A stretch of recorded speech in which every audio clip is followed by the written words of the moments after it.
Hello friend, જય શ્રી કૃષ્ણ. મારી રસોઈમાં સ્વાગત છે તમારું.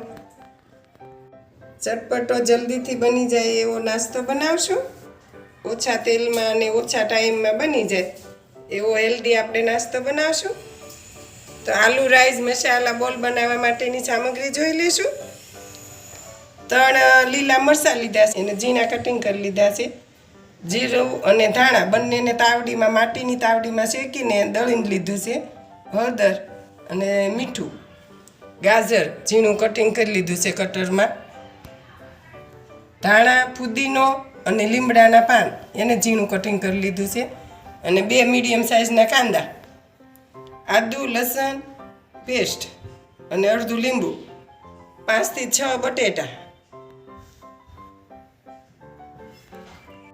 બોલ બનાવવા માટે ભાતને 2 કલાક પહેલાં પલાળી લીધા છે. અને હવે ભાતમાંથી પાણી બધું જ કાઢી લીધું છે. જુઓ, આ રીતે આમ બધું જ પાણી કાઢી લેવાનું. માપથી જુઓ તો 1 બાઉલ છે અને વજનથી 200 ગ્રામ છે. આ ચોખાનો લોટ છે, જાડો કરકરો દળ્યો છે આપણે મિક્સરમાં. જો આ રીતે એટલો કરકરો દળી લેવાનો, ભાખરીનો લોટ હોય એ રીતે દળી લેવાનો. હવે આપણે 1 બાઉલમાં લઈ લઈશું.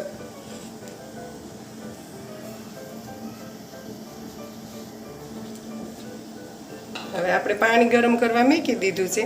તો પાણી સારી રીતે ગરમ થઈ ગયું છે. તો હવે આપણે આમાં મીઠું એડ કરી દઈશું.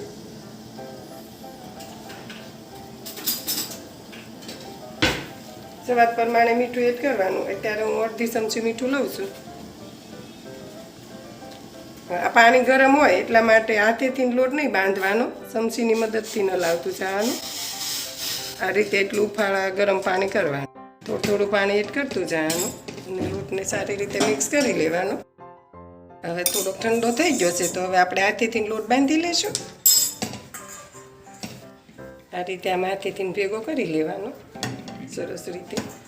બહુ કઠણાય નહીં અને બહુ ઢીલોય નહીં, એવો મીડિયમ લોટ બાંધી લેવાનો સારી રીતે. સારી રીતે લોટ બંધાઈ ગયો છે, તમે જોઈ શકો છો. આ રીતે બાંધવાનો, બહુ નરમય નહીં અને બહુ કડકય નહીં. હવે આપણે એને 5 મિનિટ ઢાંકીને મૂકી દઈશું.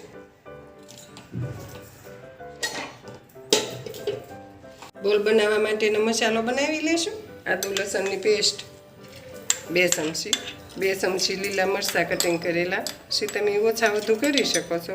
1 બાઉલ કટર કરેલું ગાજર, કાંદા ઝીણા સમારેલા 1 બાઉલ, ધાણા, ફુદીનો અને મીઠો લીમડો એ 2 થી 3 ચમચી, ધાણા જીરું પાવડર, હળદર, સ્વાદ પ્રમાણે મીઠું, અડધો લીંબુનો રસ. બાફેલા બટેટાને આ રીતે આમ મિક્સ કરી લેશું. હવે સારી રીતે મિક્સ કરી લેશું બધા મસાલા. હાથેથી જ મિક્સ કરવાના એટલે સારી રીતે મિક્સ થઈ જાય. મસાલો સારી રીતે મિક્સ થઈ ગયો છે તો હવે આપણે બોલ બનાવી નાખશું.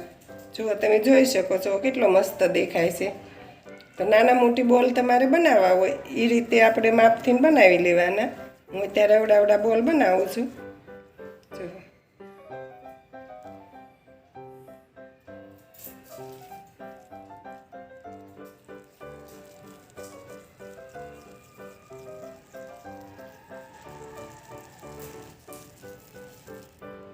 શિયાળાની ઋતુમાં આપણને ગરમા ગરમ ખાવાનું ખૂબ જ મન થતું હોય છે. તો કોરોનાનું પ્રમાણ ખૂબ જ વધી રહ્યું છે એટલે આપણે બહારથી તો નાસ્તો લાવી શકવી એમ નથી. તો આ રીતે આમ અલગ અલગ નાસ્તો બનાવો તો ગરમ ગરમ નાનાથી માંડી મોટા બધા જ ને પણ ભાવતું હોય છે.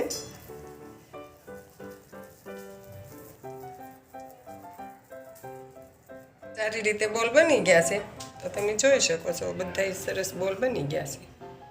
હવે આપણે આ લોટ આપણે બાંધ્યો છે અને આ રીતે આમ હાથમાં લઈ બોલ પ્રમાણે લોટ લેવાનો. પછી આ રીતે પાણીવાળા હાથ કરી અને થેપલી બનાવી લેવાની. પછી બોલની ઉપર કવર કરી લેવાનું. આમ બોલ મૂકી આખું આ રીતે આમ કવર કરી લેવાનું બોલનું.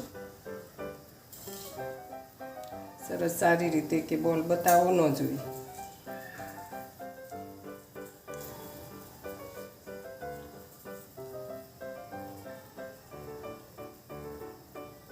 જો સરસ રીતે બોલ બની ગયો છે. આ રીતે બધા બોલ બનાવી લેશું. સારી રીતે બધા બોલ કવર કરી લીધા છે, તમે જોઈ શકો છો. હવે એક એક બોલ લઈને આ રીતે આમ ફરીને આપણે હાથ ફેરવી લેવાનો એટલે લીસા થઈ જાય. અને હવે આપણે આ ચોખા છે પલાળેલા એમાં રગદોળી લેવાના. આ રીતે બોલે ભીના છે અને ચોખા ભીના છે એટલે ચોખા બધા સોટી જશે. જો આ રીતે આમ સરસ રીતે પછી ગોળાઈ આપી દેવાની.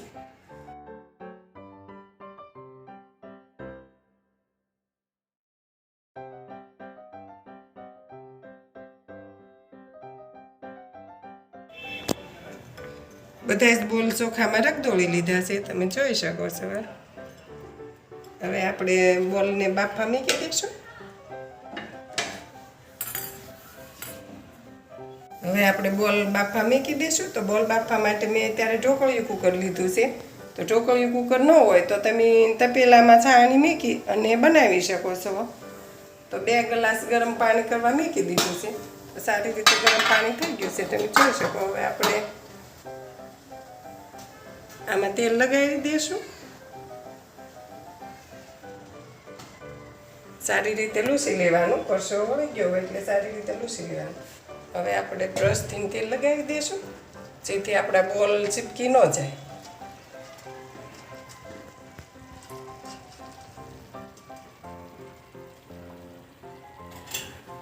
હવે આપણે એક એક બોલ મૂકી દઈશું.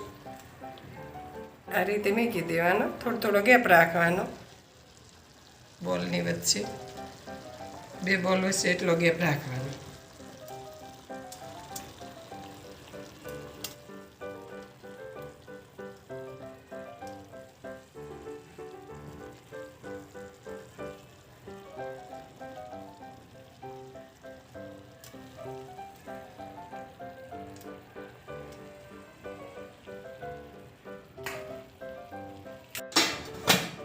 હવે 5 મિનિટ ઢાંકીને રાખવાનું. પછી આપણે ચેક કરી લેવાનું કે ચડ્યા છે.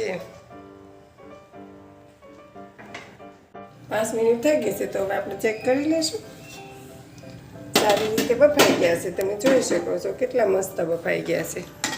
આ રીતે આમ એક ભાત લઈ અને જોઈ લેવાનો. જો સારી રીતે બફાઈ ગયા છે.